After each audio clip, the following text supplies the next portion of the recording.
Welcome welcome.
Welcome Saloni. We are about to start.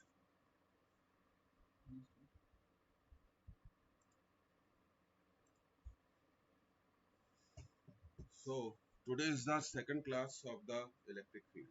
आज second class है। पिछली class में हमने एक पॉइंट चार्ज का इलेक्ट्रिक फील्ड कर लिया था। आज हम आगे बढ़ेंगे। सबसे पहले हम कुछ एक थ्योरेटिकल पॉइंट्स को डिस्कस करना चाह रहे हैं, तो वो मैं आपको बता देता हूँ।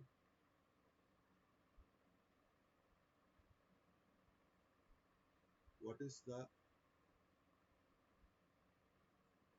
फोर्स experienced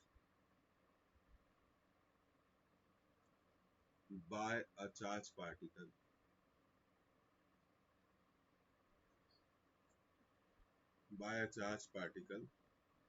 in uniform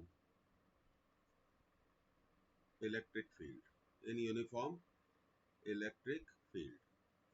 तो हम ये बोलना चाह रहे हैं, अगर एक चार्ज पार्टिकल एक यूनिफॉर्म इलेक्ट्रिक फील्ड में रखा हो तो उसमें फोर्स कैसे लगता है। यहाँ कुछ रूल्स हैं। Point number 1, if positive charge if any positive charge, ये नोट कर लीजिए, is placed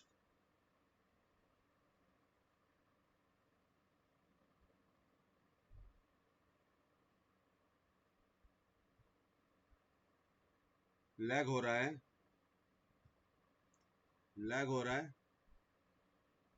okay, you have a lag problem, okay we will correct it. तो देखिए, अगर एक पॉजिटिव चार्ज को यूनिफॉर्म इलेक्ट्रिक फील्ड में रखा जाए तो क्या होता है, ये हम बात कर रहे हैं। सबसे पहले हम इसी टॉपिक पर बात करेंगे। If A positive charge is kept in uniform electric field, placed in uniform electric field, so consider a charge which is kept in uniform electric field. Suppose this is the charge plus q, it is kept in a uniform electric field, और इस uniform electric field को हमने arrows से बताया हुआ है। यहाँ electric lines of forces present है। तो इस पॉजिटिव चार्ज पर ये इलेक्ट्रिक फील्ड कैसे एक्ट करेगी, how this electric field act on this positive charge, this is very important to understand. तो कंसेप्ट यह है, positive charge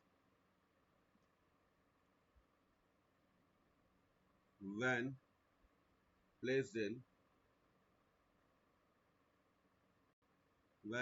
in uniform electric field,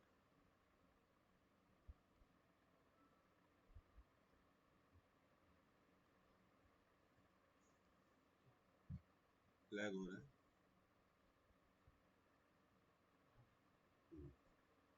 it always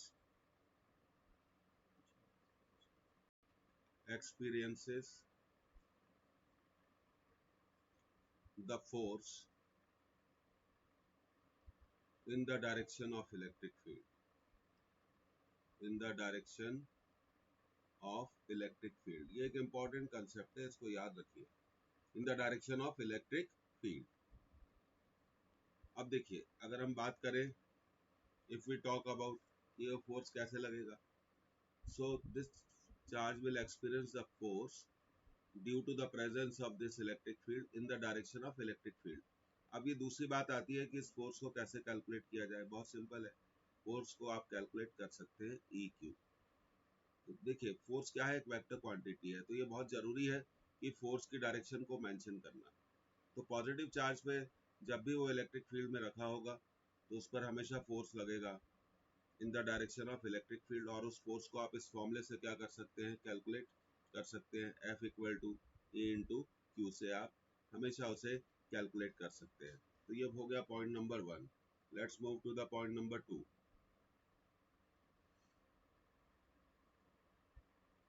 if a negative charge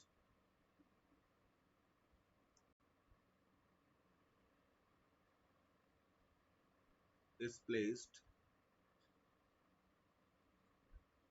in uniform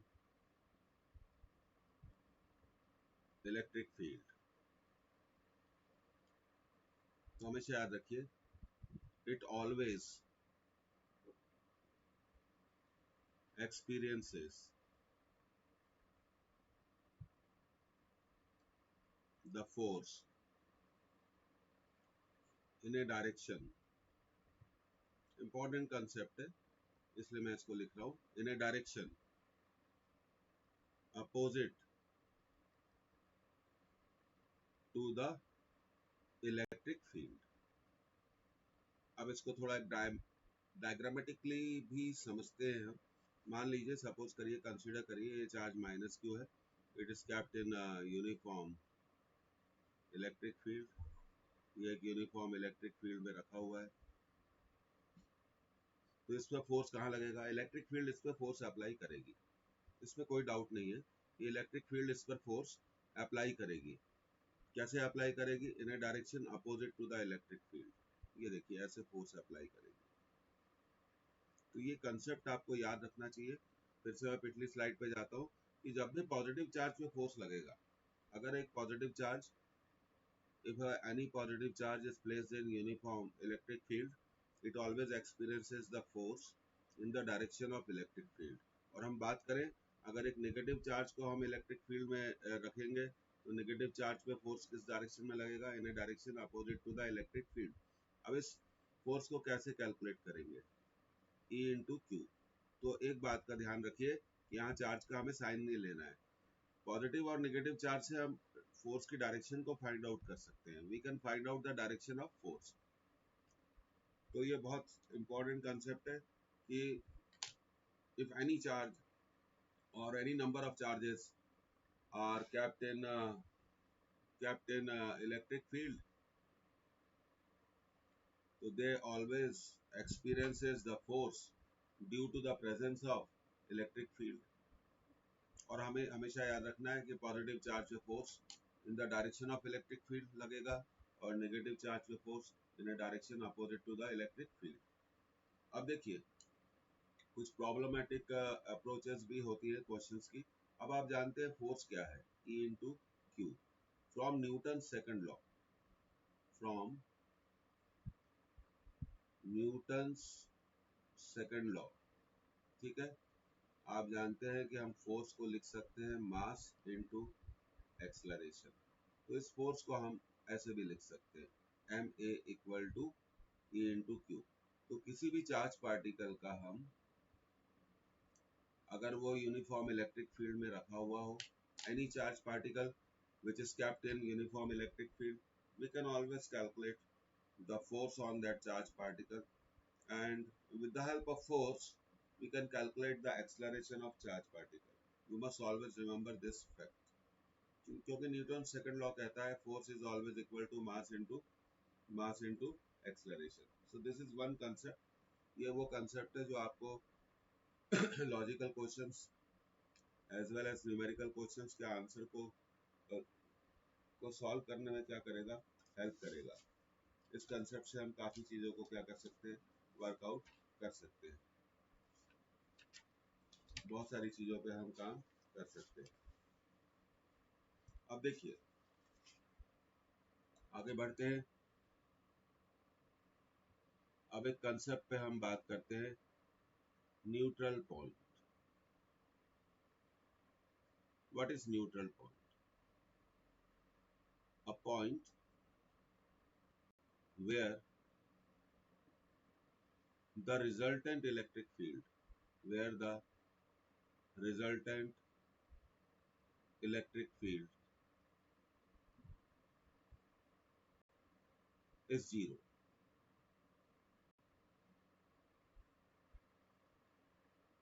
Resultant electric field is zero. ऐसे point को हम क्या कहेंगे, neutral point कहेंगे। अब देखिए इस न्यूट्रल पॉइंट पे सिंपल सा अप्रोचेस करते हैं। टू चार्जेस, एक एग्जांपल ले लेते हैं। Two charges plus 10 microcoulomb and plus 6 microcoulomb, एक एग्जांपल से इसको समझते हैं, are kept at a distance 4 centimeter from each other. From each other. Find the neutral point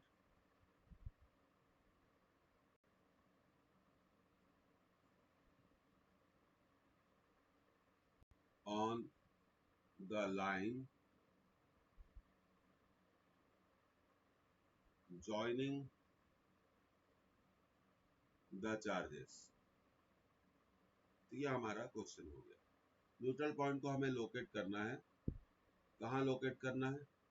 we have to locate the neutral point on the line joining the charges. चलिए अब इसको solve करते हैं। देखिए ये हो गया हमारा प्लस 10 माइक्रोकूलम और ये हो गया हमारा, सपोज कर लीजिए, प्लस 6 माइक्रोकूलम और इनके बीच में डिस्टेंस कितना है, 4 सेंटीमीटर।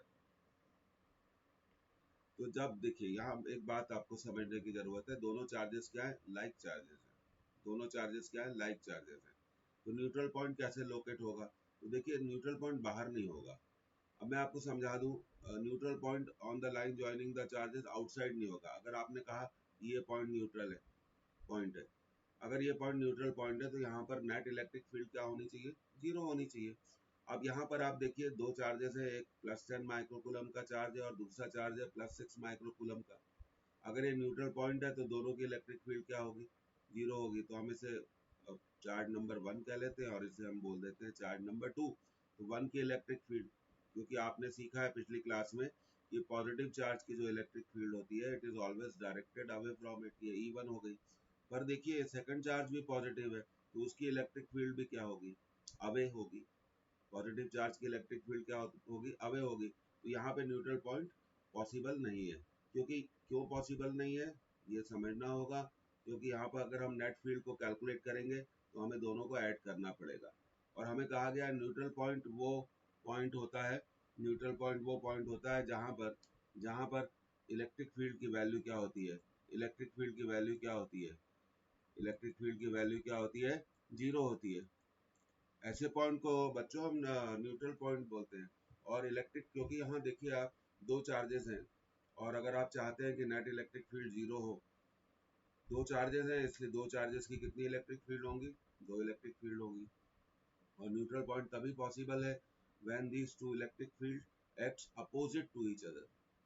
बात समझ में आई? तो यहाँ पर न्यूट्रल पॉइंट हम कह सकते हैं, यहाँ पर जो न्यूट्रल पॉइंट है we can say that at this location not possible, neutral point possible नहीं है। तो न्यूट्रल पॉइंट जब भी लाइक चार्जेस होंगे, याद रखो ये नोट्स बना लो आप, न्यूट्रल पॉइंट कहाँ मिलेगा, अगर दोनों चार्जेस लाइक चार्जेस हो। लाइक चार्जेस का मतलब मैं ये कहना चाहता हूँ, I want to say that like charges मतलब both the charges are positive और both the charges are negative. तो लाइक चार्जेस के केस में न्यूट्रल पॉइंट हमेशा on the line between somewhere between on the line joining the charges मिलेगा। हमने suppose कर लिया ये न्यूट्रल पॉइंट है। और एक और रूल मैं आपको बता देता हूँ, जब भी आपको न्यूट्रल पॉइंट इवेल्युएट करना है तो आपको सपोज करना पड़ेगा। हमने सपोज किया कि न्यूट्रल पॉइंट की डिस्टेंस 6 माइक्रोकूलम से कितनी है बच्चों, आर है। अब आप मुझसे सवाल करेंगे, बोले सर आपने 10 माइक्रोकूलम से डिस्टेंस नहीं ली। हमेशा छोटे मैग्नीट्यूड, जब जिस चार्ज का मैग्नीट्यूड स्मॉल होता है डिस्टेंस हमेशा उससे लीजिए। ये मैं आपको बता रहा हूँ, नहीं तो फिर वो कैलकुलेशन में आपको प्रॉब्लम आ जाएगी। ये टोटल डिस्टेंस आप देखिए कितना है, 4 है, तो ये डिस्टेंस होगा 4 माइनस आर। अब यहाँ पर दो इलेक्ट्रिक फील्ड होंगी। फर्स्ट की इलेक्ट्रिक फील्ड क्योंकि वो पॉजिटिव चार्ज है अवे, तो हमने उसको मार्क कर दिया एरो से। सेकंड की इलेक्ट्रिक फील्ड ये भी पॉजिटिव चार्ज है अवे। तो ये देखिए ये न्यूट्रल पॉइंट की पॉसिबिलिटी यहाँ पर बन रही है, क्योंकि नेट इलेक्ट्रिक फील्ड 0 है, इसलिए E1 must be equal to E2 और 1/4πε0। तो आप अब चार्ज की वैल्यू होगी 10 × 10⁻⁻6। और हम फर्स्ट इलेक्ट्रिक फील्ड निकाल रहे हैं 10 माइक्रोकूलम से न्यूट्रल पॉइंट की डिस्टेंस कितनी है, 4 - r इंटू 10⁻⁻2। हमने सेंटीमीटर को किसमें बदला, मीटर में। मैं इसलिए ऐसा लिख कर करता हूँ क्योंकि आगे चल के आपको कई एग्जाम्स में लिखना भी पड़ेगा। 1/4πε0। और अगर विवासवन आप क्लास ज्वाइन कर रहे हैं तो 12 साढ़े 12 बजे आप मुझसे फ़ोन पे बात करिए। आपके लिए एक मैसेज है, अच्छा मैसेज है, क्लास के बाद बात करेंगे। तो ये हो गया 6 × 10⁻⁻6, ठीक है, अपॉन ये 6 है, डिस्टेंस है r, तो ये हम इसको लिखेंगे r × 10⁻⁻2 का होल स्क्वायर। प्रॉपरली लिखना चाहिए। अब देखिए कैंसिलेशन करना है, कर दीजिए, ये कैंसिल हो गया। 1/4πε0 दोनों साइड कैंसिल हो गया। 10⁻⁻6 भी क्या हो गया, कैंसिल हो गया। 10⁻⁻2 नीचे कैंसिल हो गया, तो बचा क्या, 10/4 - r whole square equal to 6/r²। अब देखिए, अब आपको समझ में आ गया। हमने एक एग्जांपल लिया यहाँ पर। अब इस एग्जांपल में क्या है, हमने चार्जेस लिए 10 और 6। अब देखिए आप अगले स्टेप में हम क्या लेने जा रहे हैं, स्क्वायर रूट लेने जा रहे हैं। तो हमेशा एग्जाम में ध्यान रखिए, आपको चार्जेस की वैल्यू ऐसे देंगे 16 माइक्रोकूलम। क्यों 16 माइक्रोकूलम, क्योंकि रूट निकाल सकते हैं। 16 का रूट कितना होता है, 4 होता है। बात समझ में आई आपको। जनरली 90% केसेस में चार्जेस ऐसे दिए जाते हैं जिनका स्क्वायर रूट एक होल नंबर हो। तो ये 10/4 - r होल स्क्वायर हो गया। अब हम आगे बढ़ते हैं और इसको क्या कर लेंगे, सॉल्व कर लेंगे। Equal to 6/r²। चलिए तो सॉल्व करते हैं। 10/4 - r whole square equal to 6/r²। 2 से कैंसिल कर दीजिए, 5। अब रूट ले लेंगे, √5/4 - r equal to √3/r। √3/r, ये हो गया √5r। क्रॉस मल्टीप्लाई कर दीजिए, 4√3 -r√3। इसको इधर ट्रांसफर कर दीजिए, r कॉमन हो जाएगा। √5 + √3 इक्वल टू 4√3। तो r की वैल्यू आएगी 4√3/√5 + √3। तो हम आंसर को लिखेंगे कैसे, neutral point is at a distance 4√3/√5 from +6 microcoulomb. तो बहुत आसान है न्यूट्रल पॉइंट को कैलकुलेट करना। और ऐसा भी हो सकता है व्हेन चार्जेस आर अनलाइक, जब चार्जेस अनलाइक चार्जेस होंगे तो न्यूट्रल पॉइंट हमेशा outside the line joining the charges मिलेगा। उस पर भी एक छोटी सी बात कर लेते हैं, फिर कुछ क्वेश्चंस पर हम बात करेंगे और कुछ कंसेप्ट्स पर बात करेंगे। ओके, अब देखिए, find the position of neutral point. एक जनरल आइडिया ले लेते हैं, ये चार्ज ले लेते हैं आपका +16 माइक्रोकूलम और इसको ले लेते हैं -4 माइक्रोकूलम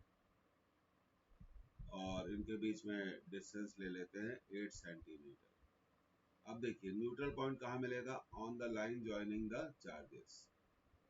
ये हमने सपोज कर लिया ये हमारा न्यूट्रल पॉइंट है और उसकी डिस्टेंस -4 माइक्रोकूलम से कितनी है? r है। अगर ये बच्चों पॉइंट न्यूट्रल पॉइंट है तो यहाँ पर नेट इलेक्ट्रिक फील्ड की वैल्यू क्या होनी चाहिए? नेट इलेक्ट्रिक फील्ड की वैल्यू क्या होनी चाहिए? 0 होनी चाहिए। वो तभी पॉसिबल है जब दोनों इलेक्ट्रिक फील्ड, अब इसको हमने चार्ज नंबर 1 मार्क कर दिया, इसको हमने चार्ज नंबर 2 मार्क कर दिया। अब आप बताइए n पर 1 की फील्ड क्या होगी? क्योंकि 1 क्या है? पॉजिटिवली चार्ज पार्टिकल है, इसलिए उसकी फील्ड क्या होगी? Directed away, that is E1। और -4 माइक्रोकूलम का n पर इलेक्ट्रिक फील्ड क्या होगा? क्योंकि because it is a negatively charge particle, तो नेगेटिवली चार्ज पार्टिकल का जो इलेक्ट्रिक फील्ड होता है, it is always, remember, it is always directed towards the charge. क्योंकि ये न्यूट्रल पॉइंट है इसलिए नेट इलेक्ट्रिक फील्ड क्या होगी? 0 होगी। ये तभी पॉसिबल है जब E1 इक्वल टू E2। वैसे ही करेंगे जैसे पहले करा है, 1/4πε0। E1 16 माइक्रोकूलम कैंसिल हो जाएगा, लेकिन आपको अच्छे से लिखना चाहिए। डिस्टेंस कितना हो जाएगा? 16 माइक्रोकूलम से, 16 माइक्रोकूलम से n का डिस्टेंस कितना होगा? 8 + r। डायग्राम देखिए, 8 + r। तो चाहे तो आप इसको ऐसा लिख भी सकते हैं, 8 + r। ये हो गया 8 + r इंटू 10⁻⁻²। ऐसा क्यों करा? सेंटीमीटर को मीटर में कन्वर्ट किया, इक्वल टू 1/4πε0। जब हम पढ़ते हैं तो हम इतना अच्छे से पढ़ें कि एक ही बार में हमारा प्रिपरेशन लेवल क्या हो, बहुत स्ट्रेंथफुल हो। और मैं लगातार सिस्टम को इम्प्रूव करने की कोशिश कर रहा हूँ। I think within a week सारे प्रॉब्लम्स क्या हो जाएंगे? 3 या 4 दिन में खत्म हो जाएंगे। Assignments, notes and lot of facilities will be provided to you. और हाँ, when is the next class? Next class कल है, इलेक्ट्रिक फील्ड की तीसरी क्लास। कल की क्लास में हम इलेक्ट्रिक फील्ड के different cases, electric field due to ring, electric field due to disc, ये सब हम करने वाले हैं। और हम एक असाइनमेंट्स भी आपको देते जा रहे हैं, तो आप असाइनमेंट्स व्हाट्सएप से कांटेक्ट रखिए। कुछ क्वेश्चंस अगर आपको नहीं बनते हैं तो मैं उसको सॉल्व करके आपको व्हाट्सएप पे भेज सकता हूँ। और अगर फिर भी समझ में नहीं आए तो आप मेरे को कॉल कर सकते हैं, तो मैं उसको एक्सप्लेन कर सकता हूँ। और कुछ लोगों ने बोला था क्लास की ड्यूरेशन बढ़ाने के लिए, 2-3 दिन का टाइम दीजिए। कुछ टेक्निकल्स जब ये बिल्कुल क्लियर हो जाएगा, क्लास की ड्यूरेशन भी बढ़ा देंगे, नंबर ऑफ क्लासेस भी बढ़ा देंगे। हर चीज़ को हम इंक्रीज कर रहे हैं और आपको सारी क्लासेस ज्वाइन करनी चाहिए। और फिर आप डिसाइड कर सकते हैं कुछ दिनों बाद कि आपको कौन सी क्लासेस ज्वाइन करना है, कोई प्रॉब्लम नहीं है। 10 स्क्वायर इन द इक्वेशन, हाँ, इसलिए हम पुट कर रहे हैं क्योंकि सेंटीमीटर को हम किस में पुट कर रहे हैं? मीटर में कन्वर्ट कर रहे हैं। सेंटीमीटर को हम किस में कन्वर्ट कर रहे हैं? मीटर में। तो ये सेंटीमीटर डिस्टेंस था और हमने मान लिया r सेंटीमीटर, तो हम यहाँ पे r इंटू 10⁻⁻² का होल स्क्वायर। अब तो देखिए क्वेश्चन बहुत आसान हो गया। अब हम इसको क्या करेंगे? कैलकुलेट करना चाहते हैं हम, तो फिर कोई प्रॉब्लम ही नहीं है, कैंसिल हो जाएगा, ये भी कैंसिल हो जाएगा, 10⁻⁻² जो है अंदर वो भी कैंसिल हो जाएगा। तो हमें मिलेगा क्या? What we are going to get it 16 upon, ध्यान दीजिए, 8 + r होल स्क्वायर, और उधर मिलेगा 4/r²। अब देखिए रूट लेना आसान है, स्क्वायर रूट ले लीजिए। 4/8 + r इजी हो गया ना, 2/r। इस 2 से 4 को कैंसिल कर दीजिए, तो 2/8 + r equal to 1/r। Cross multiply करिए 2r equal to 8 plus r, तो आपको मिलेगा r equal to 8, r equal to 8। तो इस तरह से एक जनरल एग्जांपल हमने ले लिया। We have taken a general example, हाँ we have taken a general example, तो हमने जनरल एग्जांपल ले लिया। तो अब आप देखिए कहीं रूट में कोई गलती नहीं हो जाए, तो रूट ले लिया था 16 का रूट आ गया ये, तो 8 प्लस आर, अब क्रॉस मल्टीप्लाई कर दिया तो ये 2r, 8 plus r, r equal to 8। तो this is the method by which we can calculate the neutral point. इस मेथड से हम न्यूट्रल पॉइंट कैलकुलेट कर सकते हैं, न्यूट्रल पॉइंट कैलकुलेट कर सकते हैं। असाइनमेंट में अपलोडेड हो रहे हैं क्वेश्चन, आज भी अपलोड हो जाएंगे। क्या आप लोगों को असाइनमेंट मिल रहा है, क्या आप उसको एक्सेस कर पा रहे हैं, तो आप टाइप कर सकते हैं वाई, और जिनको नहीं मिल रहा है वो टाइप कर सकते हैं, तो इसको भी रिजॉल्व हम करेंगे। एक्चुअली क्या है, प्लेटफॉर्म हाईली पासवर्ड प्रोटेक्टेड है, अभी हमने पासवर्ड हटा दिया है।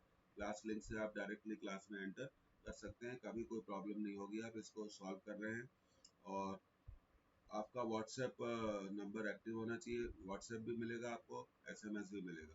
और आप अपनी हैबिट बना लीजिए कि मेल देखने की, ईमेल देखने की हैबिट आप क्या करिए, बना लीजिए।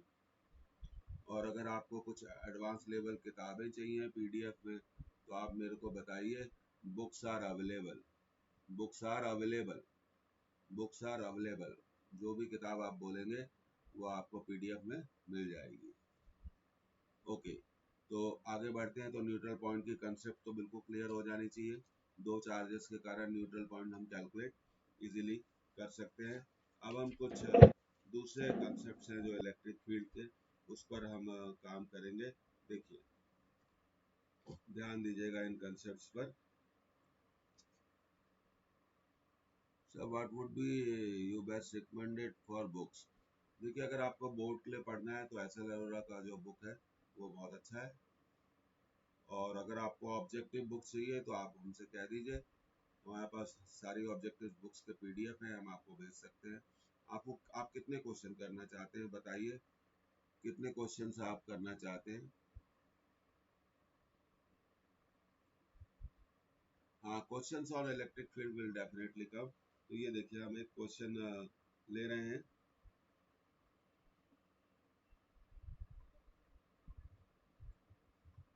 एक क्वेश्चन को अब हम लेने वाले हैं।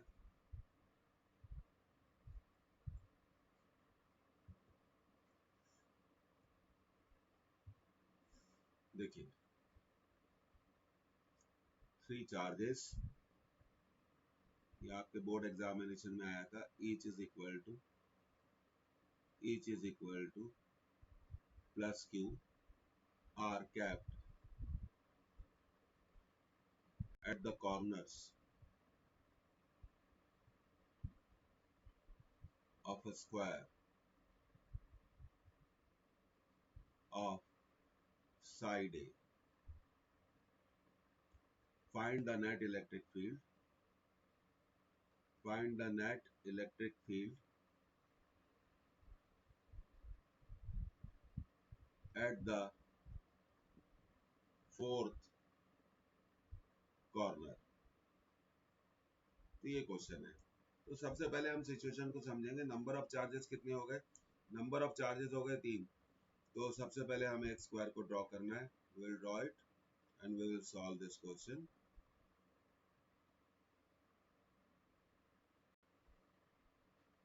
ये हमने स्क्वायर ड्रॉ कर लिया, और 3 चार्जेस, ये देखिए, plus Q, plus q, they are kept at the 3 corners of square। Plus Q, ये साइड स्क्वायर की कितनी है, a है, और हमें इस कॉर्नर पे इलेक्ट्रिक फील्ड निकालनी है। तो डेफिनेटली सबसे पहले क्या करिए, क्वेश्चंस में आप हैबिट बना लीजिए, चार्जेस को नंबर करा करिए। ये फर्स्ट चार्ज हो गया, ये सेकंड चार्ज हो गया, ये थर्ड चार्ज हो गया। ऐसा क्यों, क्योंकि ऐसा करने से क्या होता है, हमें डायग्राम में बिल्कुल क्लैरिटी रहती है कि ये किस चार्ज की इलेक्ट्रिक फील्ड है, और पाइथागोरियन थ्योरम से आपने ये डिस्टेंस निकाल लिया। अब आप देखिए, अब यहाँ पे हम मार्किंग शुरू करेंगे इलेक्ट्रिक फील्ड्स की, ठीक है। तो इलेक्ट्रिक फील्ड्स की हम मार्किंग शुरू करते हैं। अब देखिए फर्स्ट चार्ज की इलेक्ट्रिक फील्ड क्योंकि वो पॉजिटिव है, that is why it is directed away E1। Second charge की इलेक्ट्रिक फील्ड E2 क्योंकि वो पॉजिटिव चार्ज है। अब देखिए थर्ड चार्ज की इलेक्ट्रिक फील्ड E3। अब इसके बाद हमें क्या करना होगा, हमें इन सभी इलेक्ट्रिक फील्ड्स का मैग्नीट्यूड निकालना होगा। ये डिस्टेंस ए है E1। E1 इलेक्ट्रिक फील्ड है प्लस क्यू की, उससे कितने डिस्टेंस पर है, ए डिस्टेंस पर, 1/4πε0 क्यू बाय ए स्क्वायर। अब हम निकालेंगे E2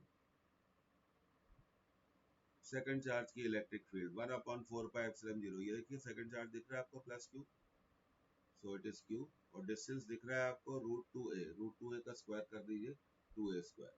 अब हम थर्ड इलेक्ट्रिक फील्ड निकालेंगे, ये तीसरे चार्ज की electric field 1/4πε0 Q by A square.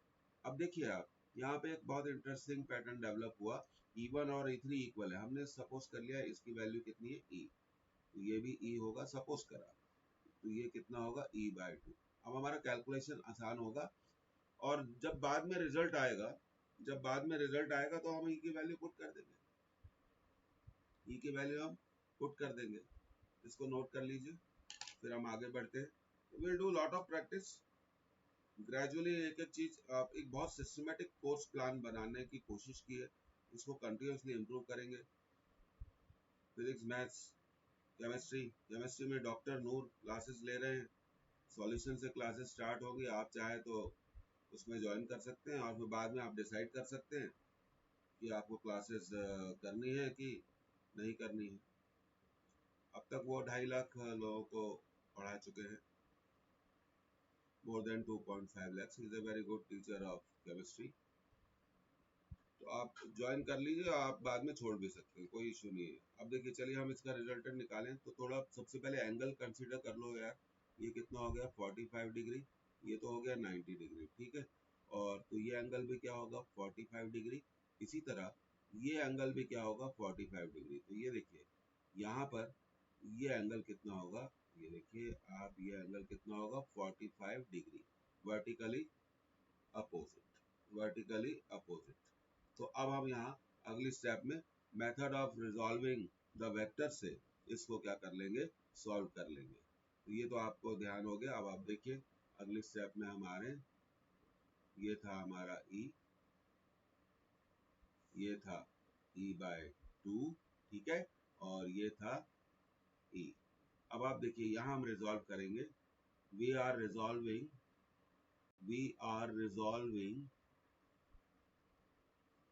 E/2। तो E/2 को कैसे रिजॉल्व किया जाएगा अलग से देखिए, आराम से देखिए, क्योंकि डायपोल पढ़ेंगे तो उसमें भी यही मेथड्स यूज होती है। ये हो गया इसका कॉस कंपोनेंट, क्योंकि E/2 जिस लाइन से 45 डिग्री बनाएगा वहां उसका कॉस कंपोनेंट जाएगा, और ये हो जाएगा E/2√2, क्योंकि कॉस 45 की वैल्यू कितनी होती है 1/√2 होती है, और यहाँ उसका जाएगा sign component E/2 sin 45, so it is also E/2√2। तो अब सिचुएशन ऐसी बनती है, यहाँ पहले से कौन सी इलेक्ट्रिक फील्ड एक्ट कर रही थी E, और अब एक और कंपोनेंट जुड़ गया, आप समझ गए E/2√2। इसी तरह यहाँ पे भी E तो पहले से ही था, और ये कॉस कंपोनेंट इसका एड अप हो गया 2√2। तो आप देखिए दोनों इलेक्ट्रिक फील्ड क्या है, इक्वल है। तो हमने सपोज कर लिया let it is equal to y, तो नेट इलेक्ट्रिक फील्ड को कैलकुलेट करने के लिए पाइथागोरियन थ्योरम यूज कर ले, y² plus y², net electric field will come as √2y। और आप जानते हैं y की वैल्यू क्या है, बताइए, E प्लस E/2√2। फिर √2 को अंदर मल्टीप्लाई कर दीजिए, E को कॉमन ले लीजिए, इट विल बिकम √2 प्लस 1/2। तो देखिए आ गया आंसर। अब आपने E क्या सपोज किया हुआ है, आपने क्या सपोज किया हुआ है 1/4πε0 Q² बाय A², उसकी वैल्यू यहाँ रख दें, ये आपका आंसर आ जाएगा, ये आपका आंसर आ जाएगा। तो इलेक्ट्रिक फील्ड में जनरल प्रैक्टिस, वेरिएशन की अगर आप अच्छे से प्रैक्टिस करेंगे तो बहुत सारे काम आपके क्या हो जाएंगे, आसान हो जाएंगे। आज टेस्ट है इलेक्ट्रोस्टैटिक्स का, ड्यू टाइम पे होगा। अभी इनिशियली टेस्ट में 14 क्वेश्चंस रखे गए हैं, आपको रिस्पांस उसका टिक करना है, और जैसे ही आप रिस्पांस टिक करेंगे तो ऑटोमेटिकली एक आपका परफॉर्मेंस चार्ट का हो जाएगा, डेवलप हो जाएगा। हम लोग कंटिन्यूसली इस पे काम कर रहे हैं, बहुत लोग पढ़ा रहे होंगे, I do agree, pan India में मैं भी पढ़ाता हूँ। लेकिन जब तक कोर्स सिस्टमेटिक नहीं होगा किसी भी सब्जेक्ट का, चाहे वो मैं हूँ या कोई दूसरा, बिल्कुल प्रॉपर और सिस्टमेटिक नहीं होगा तो बच्चों का स्कोरिंग नहीं होगा। तो स्कोरिंग के लिए जरूरी है, आपको किसी के पढ़ाने से खुश नहीं होना है, आपको ये देखना है कि आपका ग्रोथ, आपका लर्निंग लेवल कितना इम्प्रूव हो रहा है, आपको हमेशा देखना है, चाहे वो कोई भी हो। अगर किसी भी लेवल पे मैं मेरा जो मैं आपको पढ़ा रहा हूँ और आपको लगे कि आपकी लर्निंग लेवल में चेंज नहीं हो रहे हैं तो इमीडिएटली लीव इट, चाहे मैं हूँ चाहे वो कोई भी हो। आपको हमेशा व्यक्ति पर नहीं बेस्ड होना है, आपको अपने पर बेस्ड होना है। आपको देखना है कि आप में लर्निंग लेवल में कितने चेंजेस आ रहे हैं, क्या आप चीज़ों को बेटर समझ पा रहे हैं। यहाँ एजुकेटर इम्पोर्टेंट नहीं है, यहाँ इम्पोर्टेंट आप हो, आपकी ग्रोथ होनी चाहिए। अगर क्लासेस से आपको फायदा होता है, अगर आपके लर्निंग लेवल में चेंज होता है तो उसको कंटिन्यू करिए, चाहे वो मैं हूँ चाहे वो कोई भी हो। एक व्यक्ति कि हाँ भाई हमें उसी से पढ़ना है, इस पर मत जाइए। आप इस पर जाइए कि ये आपका कैरियर है और आपका कैरियर आपके लिए इम्पोर्टेंट है और आपके नंबर आपके लिए इम्पोर्टेंट है, आप इस पर काम करिए। तो ये हो गया इलेक्ट्रिक फील्ड। अब एक सीबीएसई बोर्ड का एक क्वेश्चन ले लेते हैं, देखिए बहुत अच्छा है। This is a very good question. 4 charges, duration of class बिल्कुल बढ़ाई जाएगी, थोड़ा ये चल रहा है टेक्निकल प्रॉब्लम्स थोड़ी दूर हो जाए। 4 चार्जेस देखिए, -2q, ओके, ये बोर्ड एग्जामिनेशन का क्वेश्चन है, +2q एंड -q, और तीसरा चार्ज हो गया +q आर कैप्ड, ठीक है, r capped at the corners of square ABCD if O is the center of square, O is the center of square, then find the resultant electric field at the center, at the center. So this way we'll have to, अब आप ध्यान से देखिए, side of square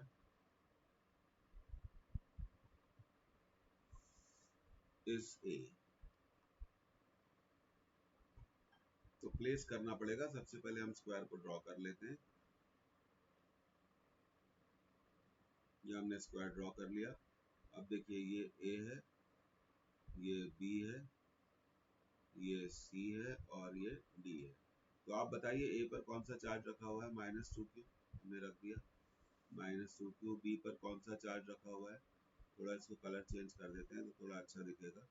A पर charge रखा हुआ है -2q, B पर चार्ज रखा हुआ है +2q, और C पे चार्ज रखा हुआ है, C पे चार्ज रखा हुआ है -q, ओके, और D पर कितना चार्ज है, +q।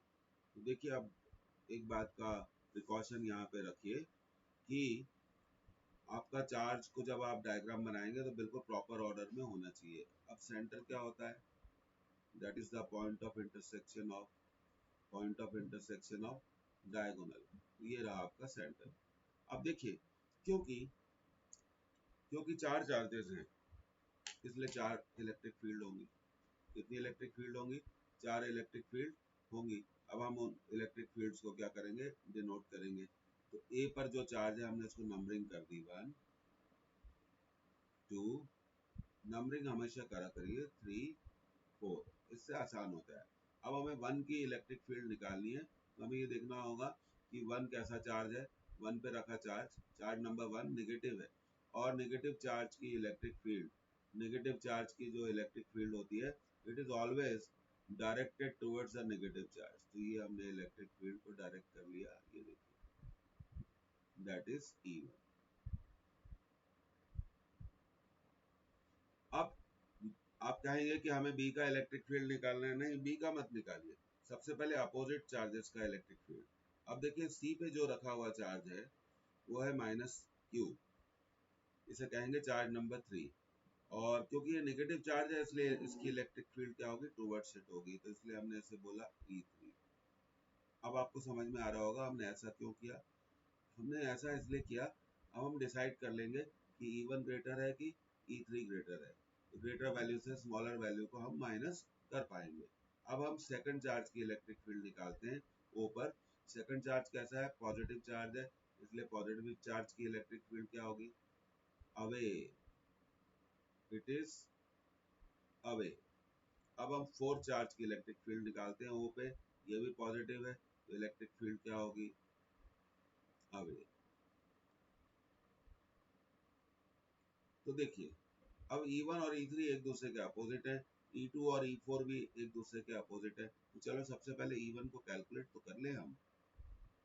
और हमेशा याद रखिए, मैं आपको कुछ एक चीजें बताना चाहता हूँ जिससे प्रॉब्लम नहीं आए। स्क्वायर की अगर साइड A है तो उसका जो डायगोनल होगा वो √2a होगा, और सेंटर से वर्टेक्स का distance r, √2a divided by 2, a by √2। तो हम अभी इसको क्या मान लेते हैं, r मान लेते हैं। हम ये कहते हैं कि centre is equidistant from all the vertices.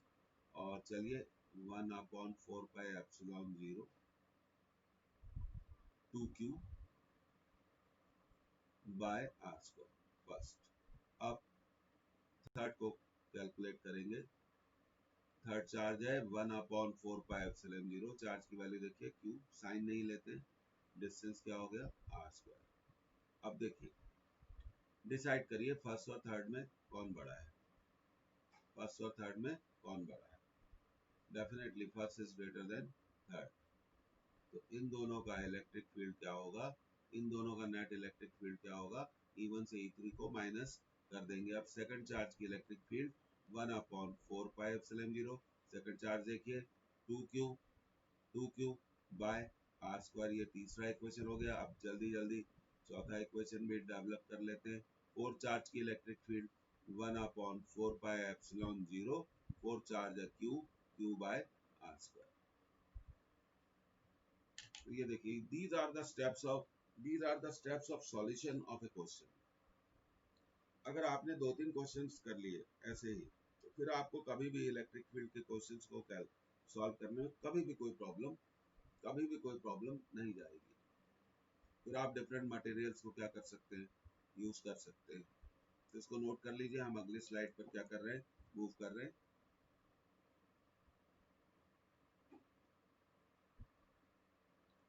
तो अब देखिए E1 ग्रेटर है तो नेट फील्ड यहाँ क्या होगी, E1 माइनस E3, और E2 और E4 में से कौन सा ग्रेटर है, E2 ग्रेटर है।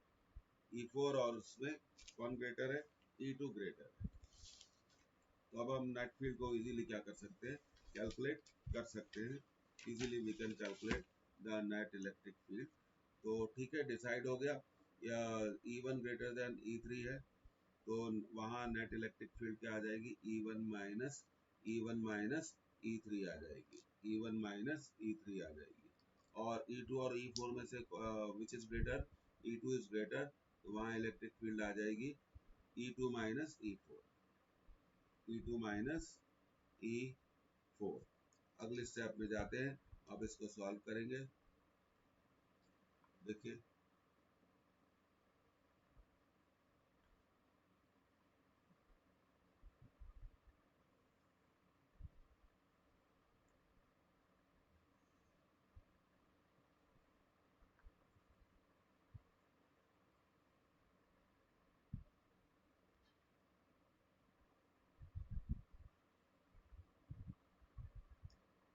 तो E1 minus E3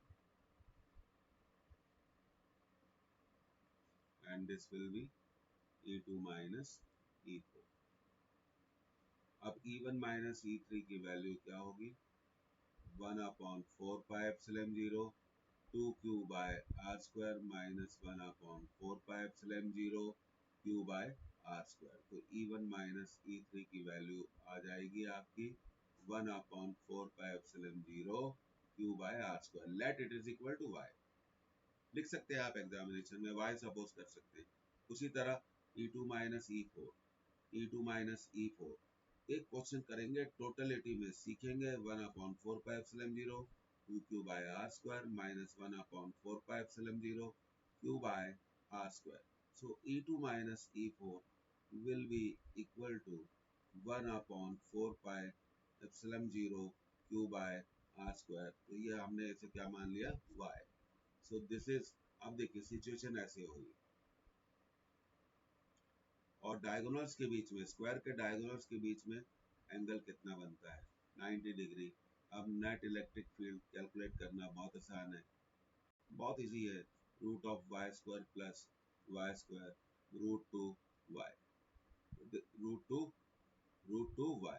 थोड़ा इसको रब कर देते हैं, थोड़ा ये गलत हो गया. Root two y. Okay, I will rewrite root two y. और आप जानते हो y क्या है? y की यहाँ वैल्यू पुट कर देना. अब सवाल ये उठता है कि कई बार वो नेट इलेक्ट्रिक फील्ड की डायरेक्शन भी पूछते हैं, तो उसको कैसे करेंगे हम अगले स्टेप में आपको क्लियर करते हैं. इसको नोट कर लीजिए. और ये मैं आपको बड़ा क्लियर बता दूं कि कहीं कोई प्रॉब्लम नहीं होनी चाहिए. ये 4 जैसा दिख रहा है, ये 4 नहीं है, ये y है. धीरे धीरे आपका कंसेप्ट क्या होता जाएगा? क्लियर होता जाएगा.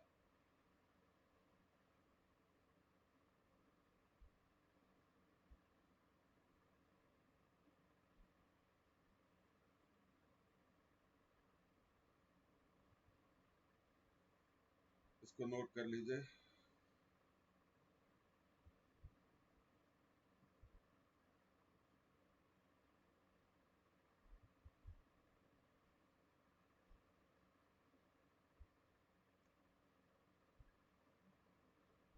अब डायरेक्शन कैसे निकालेंगे इलेक्ट्रिक फील्ड की?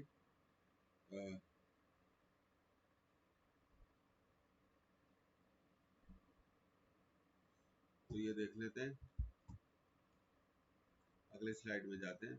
तो देखिए इस डायरेक्शन के बारे में, ये डायरेक्शन बहुत इंपॉर्टेंट कंसेप्ट है. हमने स्क्वायर बना लिया, थोड़ा बड़ा डायग्राम बनाएंगे तो अच्छा दिखेगा. अब देखिए ये डायगोनल हो गया और ये हो गया दूसरा डायगोनल. दोनों डायगोनल के बीच में होता है 90 डिग्री. तो अब देखिए नेट इलेक्ट्रिक फील्ड हमें कैलकुलेट करना है, तो हमें law of parallelogram of vector use करना पड़ेगा. Law of parallelogram of vector मतलब हम एक पैरेललोग्राम बनाएंगे. ये देखिए इसके y के पैरेलल एक आपने ड्रॉ किया, फिर आपने इधर ड्रॉ किया, और जो ये नेट इलेक्ट्रिक फील्ड है is given by the diagonal, is given by the diagonal. और एक बात आप याद रखिए, क्योंकि ये इक्वल इलेक्ट्रिक फील्ड है, हमेशा आप याद रखिए जब इलेक्ट्रिक फील्ड्स इक्वल होती हैं, जब इलेक्ट्रिक फील्ड्स इक्वल होती हैं तो डायगोनल दोनों इलेक्ट्रिक फील्ड से कितना एंगल बनाता है? 45 डिग्री, 45 डिग्री, 45 डिग्री, 45 डिग्री. इस बात को आपको ध्यान रखना चाहिए. 45 है, ये एंगल भी 45 है, तो ये एंगल कितना होगा? 90 डिग्री होगा. तो इस क्वेश्चन का जब सीबीएसई के मॉडल पेपर से, तो उसमें आंसर था कि net electric field, net electric field इसको दो तरह से लिखा जा सकता है. Net electric field is parallel to A B भी बोल सकते हैं, पैरेलल टू ए बी ये भी बोल सकते हैं, parallel to DC, parallel to DC ऐसा भी बोल सकते हैं. ये देखिए जो नेट इलेक्ट्रिक फील्ड है ये कितना एंगल बना रही है? 90 डिग्री. परपेंडिकुलर टू, आंसर को कई तरीके से दिया जा सकता है. परपेंडिकुलर टू, किस पे परपेंडिकुलर है? देखो ध्यान दो, किस पे परपेंडिकुलर है? एडी पे परपेंडिकुलर है. तो डायरेक्शन का आंसर इस तरह से हम क्या कर सकते हैं? कैलकुलेट कर सकते हैं. एक क्वेश्चन करा हमने, टोटलिटी में करा, तो जानते हो जब किसी क्वेश्चन को आप टोटलिटी में सॉल्व करते हो It opens the way method of solution for other questions. If you understand the concept, तभी आप अच्छी प्रैक्टिस कर पाएंगे. Then only you will be able to do good practice. तो हम आगे बढ़ते हैं. तो स्क्वायर पर आप इलेक्ट्रिक फील्ड कैलकुलेट कर सकते हैं. इसमें कोई इशू वाली बात नहीं है, कोई प्रॉब्लम वाली बात नहीं है. हम आसानी से क्या कर सकते हैं, इन सब चीज़ों को कैलकुलेट कर सकते हैं. अब आप देखिए, कुछ एक चीज़ें मैं आपको बता दूं जो इश्यूज आते हैं, प्रॉब्लम आती है. अब देखिए, एक सिचुएशन कंसीडर करिए.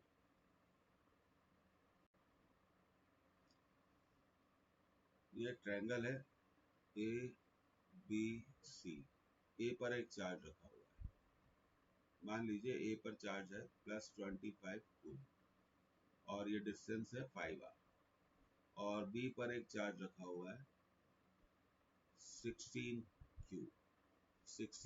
क्यू और ये डिस्टेंस है 4r. Find the net electric field. एक सिचुएशन डिस्कस कर रहे हैं. Find the net electric field at point C. At point C. अब हमें पॉइंट सी पर नेट इलेक्ट्रिक फील्ड को क्या करना है, कैलकुलेट करना है. कर सकते हैं, कोई इश्यू नहीं है. अब देखिए, सी पर अब मैंने आपको क्या बताया, चार्ज को नंबर करिए. ये चार्ज नंबर 1, ये चार्ज नंबर 2. अब आप देखिए, सी पर जो ए का इलेक्ट्रिक फील्ड, ए पर जो रखा हुआ है चार्ज, वो कैसा है, पॉजिटिव चार्ज है. तो पॉजिटिव चार्ज की इलेक्ट्रिक फील्ड क्या होगी, अवे. ये E1 नंबरिंग करने से हमें थोड़ा क्लियर हो जाता है. अब 2 की इलेक्ट्रिक फील्ड उससे अवे, क्योंकि दोनों पॉजिटिव चार्ज है. तो ये देखिए, ये E2 आ गया. अब हमें कंसीडर करना है what is the angle between E1 and E2. हमने सपोज करा E1 और E2 के बीच में एंगल कितना है, थीटा. अब इस एंगल को कैलकुलेट करना है. तो इस एंगल को देखिए, ये अगर एंगल थीटा है तो वर्टिकली अपोजिट एंगल ये भी कितना होगा, थीटा होगा. ये भी क्या होगा, थीटा होगा. पाइथागोरस से हम इस साइड को भी निकाल सकते हैं. और हम जानते हैं, अब हमें law of parallelogram of vector use करना है. E net square equal to E1 square plus E2 square plus 2E1 E2 cos theta. अब हमें कॉस थीटा लगेगा, तो cos theta, right angle triangle में आप जानते हैं कॉस थीटा क्या होता है, base upon hypotenuse upon R. तो कॉस थीटा की वैल्यू कितनी हो गई, कॉस थीटा की वैल्यू कितनी हो गई, 4/5 हो गई. तो ये प्रॉब्लम तो सॉल्व हो गई. अब E1 निकालें. E1 1 की इलेक्ट्रिक फील्ड है, फॉर्मूला यूज करिए, 1/4πε0. चार्ज है 25 क्यू और डिस्टेंस है 5r. तो ये हो जाएगा 25r². तो ये आया 1/4πε0 Q/r². इसी तरह अब हम E2 को भी कैलकुलेट करेंगे. 1/4πε0, चार्ज देखो कौन सा है, 16Q. ओके, तो 16Q अपॉन 16r². तो ये भी आ जाएगा 1/4πε0 Q/r². तो ये दोनों इक्वल हो गए. हमने इसको क्या मान लिया, y मान लिया. अब हमारे लिए क्या हो जाएगा, बहुत आसान हो जाएगा, बहुत आसान हो जाएगा नेट इलेक्ट्रिक फील्ड को कैलकुलेट करना. तो आपको when you solve a question, जब आप एक क्वेश्चन को सॉल्व करते हैं तो आपको मेथड ऑफ सॉल्यूशन सीखना होगा. बोले बहुत. अब देखिए, मैं आपको बता देता हूँ, पॉपुलर टीचिंग, अरे वो बहुत बढ़िया पढ़ाते हैं, सब समझ में आता है. ये इम्पोर्टेंट नहीं है. ये इम्पोर्टेंट है कि उसके पढ़ाने से आप अपने अपकमिंग एग्जामिनेशन में कितने नंबर लाने वाले हैं. तो टीचर को आप हमेशा ऐसे इवेल्युएट करा करिए, चाहे मैं हूँ चाहे कोई भी टीचर हो, कि उसके पढ़ाने से क्या हमारे से पेपर सॉल्व हो रहे हैं. और अच्छा एम रखिए, हाई एम रखिए. तो आप चलो कर लेते हैं. तो अब अगली स्टेप में हम इसका फॉर्मूला लगाने जा रहे हैं. तो हमारे पास फॉर्मूला था E net square equal to E1 square plus E2 square plus twice E1 E2 cos theta. ये हमने मान लिया था. We have suppose it as y 2 into y cos theta क्या था, 4/5. ये हो गया 2y² और ये हो गया 8y² by 5. Take the LCM. 10y² plus 8y² by 5, so that is the E net square. ठीक है, ये हो गया E net का स्क्वायर, तो ये हो गया 18y² by 5, तो net electric field is root of 18 by 5 into y। अब क्या करना है कि यहाँ y की वैल्यू पुट करना है, वो क्या थी 1/4πε0 q by r square। So this is the answer of your electric field। इस तरह से आप इलेक्ट्रिक फील्ड का आंसर क्या कर सकते हैं, कैलकुलेट कर सकते हैं।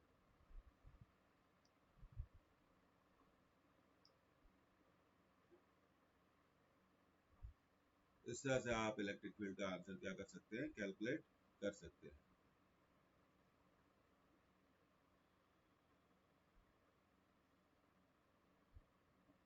ठीक है, अब देखिए आगे बढ़ते हैं। ये तो आपको क्लियर हो गया कि कैसे हम इलेक्ट्रिक फील्ड को क्या कर सकते हैं, कैलकुलेट कर सकते हैं। नेट इलेक्ट्रिक फील्ड को हम कैलकुलेट कर सकते हैं। कंपोनेंट सिस्टम बहुत सिंपल अप्रोचेस आती हैं एग्जामिनेशन में, कोई बहुत ज़्यादा प्रॉब्लमेटिक नहीं है, तो आप इसको नोट कर लीजिए। तो any how you should remember that electric field is a vector quantity. Electric field is a vector quantity. It is a vector quantity. Electric field is a vector quantity. You must always understand this basic fact that electric field is a vector quantity। और आपको vector method से ही उसके resultant को क्या करना पड़ेगा, resultant को क्या करना पड़ेगा, कैलकुलेट करना पड़ेगा, कैलकुलेट करना पड़ेगा। हमेशा आप इस बात को ध्यान रखिए। अब देखिए कुछ क्वेश्चंस मैं आपके लिए लिख देता हूँ।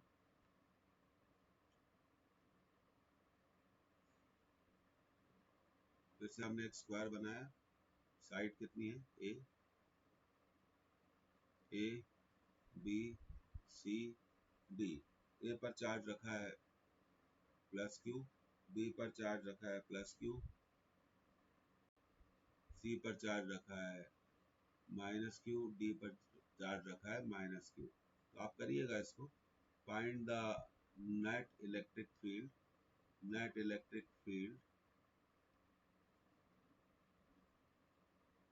at the center of a at the center of square, at the center of square। घर पे कर लीजिएगा, तो मेथड तो आप समझ ही गए हैं कि कैसे इसको कैलकुलेट किया जाएगा। तो स्क्वायर के सेंटर पे आप मैग्नेटिक इलेक्ट्रिक फील्ड को क्या कर सकते हैं, कैलकुलेट कर सकते हैं, इजीली आप कैलकुलेट कर सकते हैं। अब देखिए अगला question, see the next one. Equilateral triangle plus Q minus Q,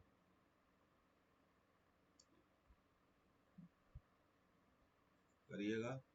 find the net electric field, find the net electric field at point A, at point A, at point A। ठीक है, तो इस तरह से अब देखिए एक और आप वर्जन आप ले सकते हैं, इजीली हम इन सब चीज़ों को कैलकुलेट कर सकते हैं। अब न्यूमेरिकल में चार्ज की वैल्यू कुछ भी हो सकती है, तो वो इश्यू नहीं है। अब देखिए आपने इसको नोट कर लिया, तो हम आगे बढ़ते हैं। एक और question, find the net electric field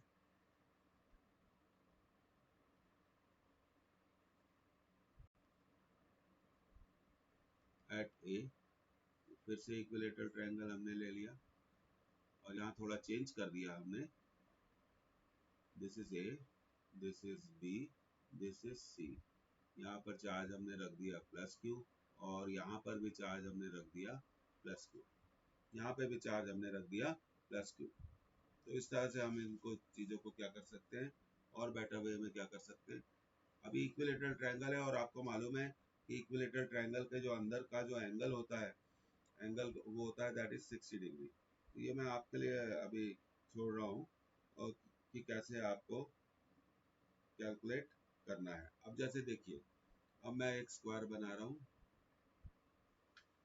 in questions को आप नंबर करते जाइए और अगली क्लास में या मेरे को व्हाट्सएप पे बताइएगा कि कौन सा बना है और कौन सा नहीं बना है। ये फिर से स्क्वायर है, ए बी और ये हो गया सी और ये हो गया डी। स्क्वायर की साइड कितनी है, ए है, और ए पे रखा हुआ चार्ज है प्लस क्यू, बी पे रखा हुआ चार्ज क्या है माइनस क्यू, सी पे रखा हुआ चार्ज है, इसको हम करेंगे अभी माइनस क्यू, और डी पे रखा हुआ चार्ज है प्लस क्यू। और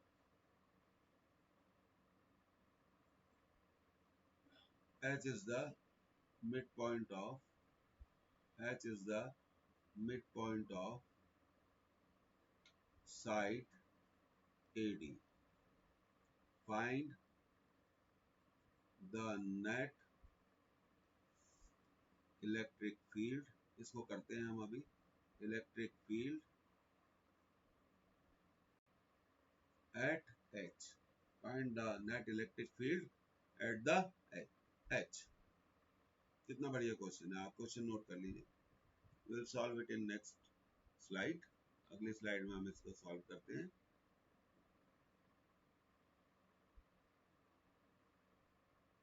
find the net electric field eight H।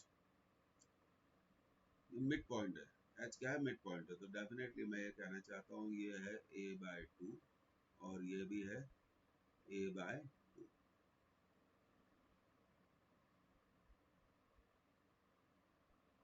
तो यहाँ पे थोड़ी डिस्टेंस कैलकुलेशंस हमें करनी पड़ेगी। Let's move to the next slide.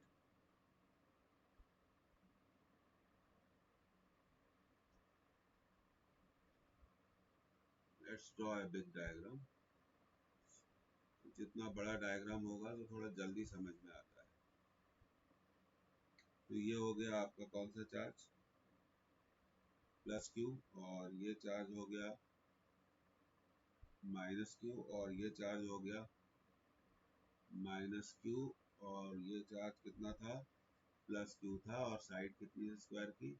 अब देखिए ये एच पर, तो ये डिस्टेंस तो हमें मालूम चल गया a/2, और ये डिस्टेंस भी a/2। चार्जेस को नंबर करो 1 2 3 एंड 4।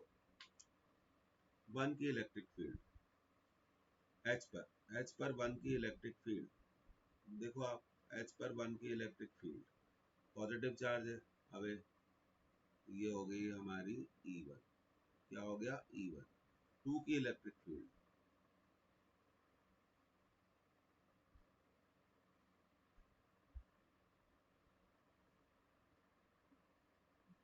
That is E2।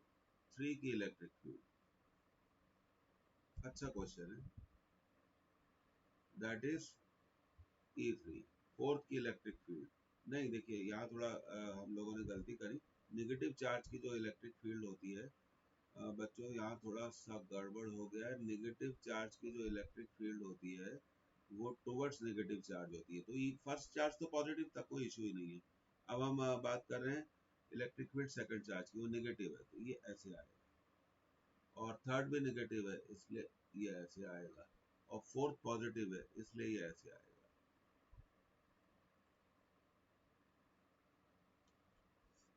तो ये सीन आपका बनेगा, और ये बहुत आसानी से प्रूव किया जा सकता है, बहुत आसानी से। सबसे पहले हमें E1 और E4 को क्या करना पड़ेगा, E1 और E4 को क्या करना पड़ेगा, कैलकुलेट करना पड़ेगा। सबसे पहले हम E1 को कैलकुलेट करते हैं।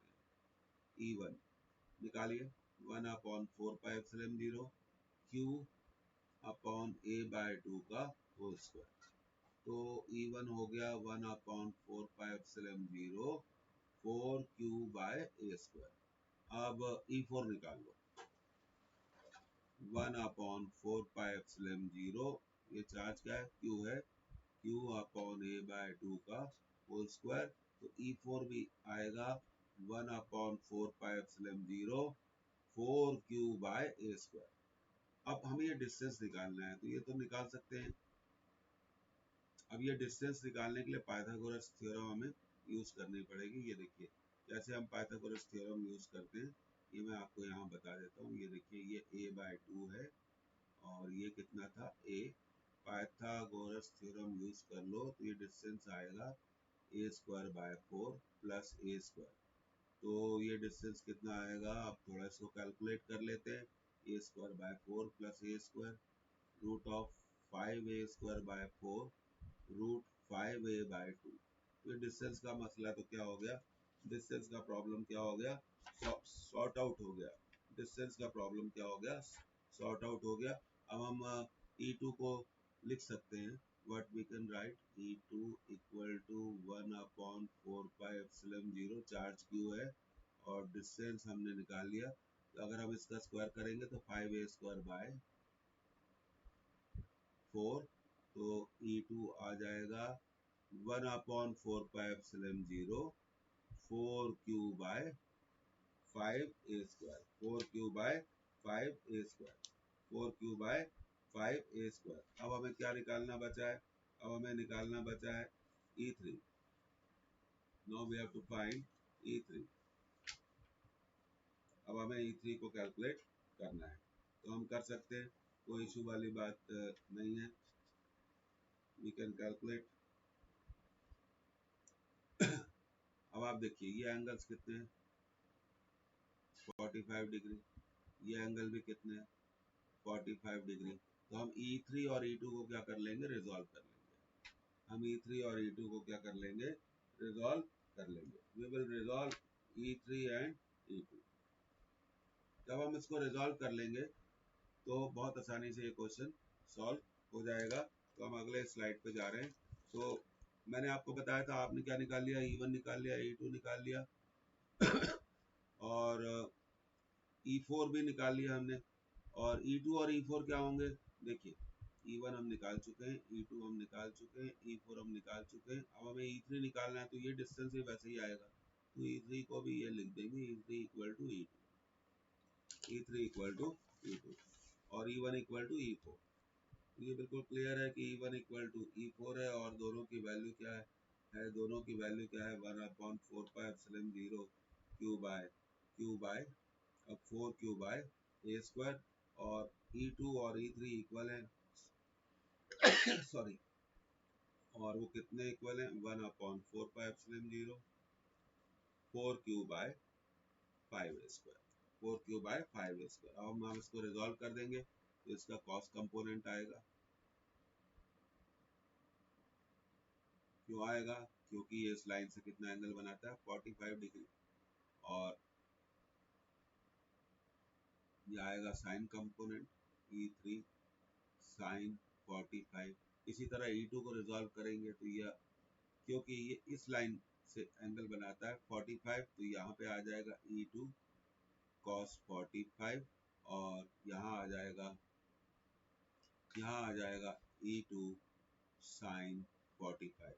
अब एक बहुत इंटरेस्टिंग बात आपको बता दें, E1 और E4 इक्वल हैं, इसलिए एक दूसरे को, ये देखिए E1 और E4 इक्वल हैं, इसलिए एक दूसरे को कैंसिल कर देंगे।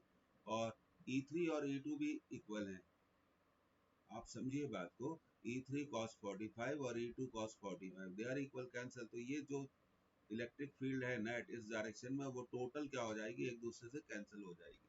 तो देखिए यहाँ ऊपर की तरफ क्या लग रहा है, E1 प्लस E3 cos 45 और नीचे लग रहा है E4 प्लस E2 cos 45। तो क्योंकि E2 और E3 इक्वल है, इसलिए E3 cos 45 और E2 cos 45 कैंसिल हो जाएगा और E1 और E4 भी कैंसिल हो जाएगा, because they are equal and opposite. तो नेट इलेक्ट्रिक फील्ड हमें ये मिल रही है, नेट इलेक्ट्रिक फील्ड। हमें नेट इलेक्ट्रिक फील्ड क्या मिलेगी, बहुत क्लियर है। तो यहाँ नेट इलेक्ट्रिक फील्ड हमें मिलेगी, हमें इन दोनों फील्ड्स को क्या करना पड़ेगा, ऐड करना पड़ेगा, E2 cos 45 plus E3 cos 45। तो नेट इलेक्ट्रिक फील्ड होगी E2 cos 45 plus E3 cos 45 और E2 और E3 इक्वल हैं, इसलिए हम इसे कॉमन ले लेंगे। अब आप देखिए वैल्यू डाल दीजिए, E2 और E3 इक्वल है, लेट इट इज y, ये हो जाएगा y cos 45 plus y cos 45, so it will become 2y cos 45 और cos 45 की वैल्यू होती है 1/√2, 2/√2, इट इज √2 y। तो हम इसे लिख सकते हैं √2 E2। अब वैल्यू डाल देंगे, 1/4πε0 4q बाय 5a²। तो प्रैक्टिस करनी पड़ेगी, कुछ चीज़ें टफ हो जाती है। ये पीडीएफ भी आज मैं आपको भेजता हूँ। अभी मैं क्लास को एंड करता हूँ, फिर मिलते हैं। क्लास लगातार जारी रहेगी इम्प्रूवमेंट के लिए। और मेल यूज करना सीख ले, मेल, ईमेल, इंफॉर्मेशन मेल पे देखिए, एसएमएस पे देखिए, व्हाट्सएप पे देखिए। फिर मिलते हैं बच्चों, और कोई भी किताब चाहिए पीडीएफ फॉर्मेट में तो बता दो।